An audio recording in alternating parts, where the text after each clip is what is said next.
দেশবাসীকে ঈদের শুভেচ্ছা জানিয়েছেন প্রধানমন্ত্রী তারেক রহমান। জাতীয় সমৃদ্ধির জন্য সবাইকে নিয়ে সামনে এগিয়ে যাওয়ার প্রত্যাশা ব্যক্ত করেন তিনি। একথা জানিয়েছেন স্বরাষ্ট্রমন্ত্রী সালাউদ্দিন আহমেদ। এর আগে ঈদের নামাজ শেষে স্ত্রী ডক্টর জুবাইদা রহমানকে সঙ্গে নিয়ে পিতা শহীদ প্রেসিডেন্ট জিয়াউর রহমান ও মা বেগম খালেদা জিয়ার কবর জিয়ারত করেন প্রধানমন্ত্রী। সেখানে প্রধানমন্ত্রীর রাজনৈতিক উপদেষ্টা রুহুল কবির রিজভী বলেন, রাষ্ট্রীয় নিপীড়নের ভয় না থাকায় মানুষ এখন স্বতঃস্ফূর্তভাবে ঈদ উদযাপন করতে পারছে। শামীম চৌধুরীর আরও একটি রিপোর্ট।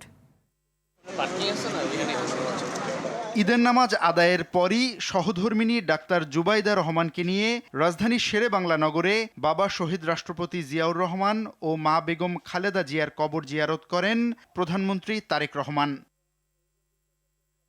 এ সময় তাদের রুহের মাগফেরাত কামনা করে ফাতেহা পাঠ করেন তারা। অশ্রুসিক্ত নয়নে মোনাজাত করেন পরম করুণাময়ের দরবারে।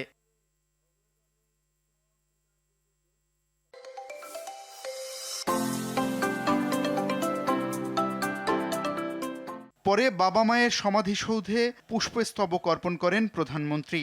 সেখান থেকে বের হওয়ার সময় জনসাধারণের সঙ্গে ঈদ শুভেচ্ছা বিনিময় করেন তিনি।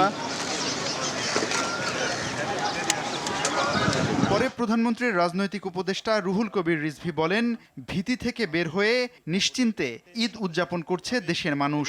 এতদিন যে একটা রুদ্ধ গুমোট শ্বাসরুদ্ধকর পরিস্থিতি ছিল, সেই পরিস্থিতির বাইরে মানুষ নির্ভয়ে ঈদ পালন করতে পারছে। নিঃশঙ্ক চিত্তে, স্বস্তিতে, শান্তিতে তারা ঈদ পালন করতে পারছে। কারণ রাজনীতি করার কারণে, রাজনৈতিক মতপার্থক্যের কারণে কেউ রাষ্ট্রীয় কোনো নিপীড়নের শিকার হবে সেই পরিস্থিতি নেই, বরং একটি মানবিক চেহারা নিয়ে বর্তমান নির্বাচিত সরকার, বিএনপি সরকার বা বিএনপির জোটের নেতৃত্বাধীন জোটের সরকার তার দায়িত্ব পালন করছে। এদিকে বনানী কবরস্থানে ছোট ভাই আরাফাত রহমান কোকর কবর জিয়ারত করেন প্রধানমন্ত্রী। বনানীর সামরিক কবরস্থানে শ্বশুর অবসরপ্রাপ্ত রিয়াল অ্যাডমিরাল মাহবুব আলী খানের কবরও জিয়ারত করেন তিনি।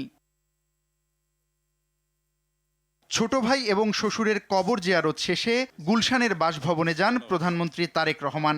সেখানে স্বরাষ্ট্রমন্ত্রী বলেন, সবাইকে সঙ্গে নিয়ে দেশকে এগিয়ে নিতে চায় সরকার। বাংলাদেশের এই জাতীয় ঐক্যের জন্য, সমৃদ্ধির জন্য, এবং আমরা সবাই যাতে ঐক্যবদ্ধভাবে এই জাতির কল্যাণে সবাইকে নিয়ে আমরা সামনের দিকে এগিয়ে যেতে পারি।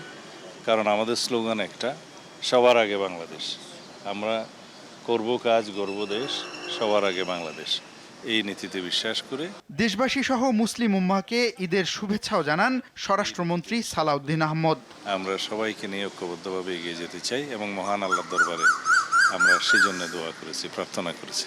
শামীম চৌধুরী, RTV, ঢাকা।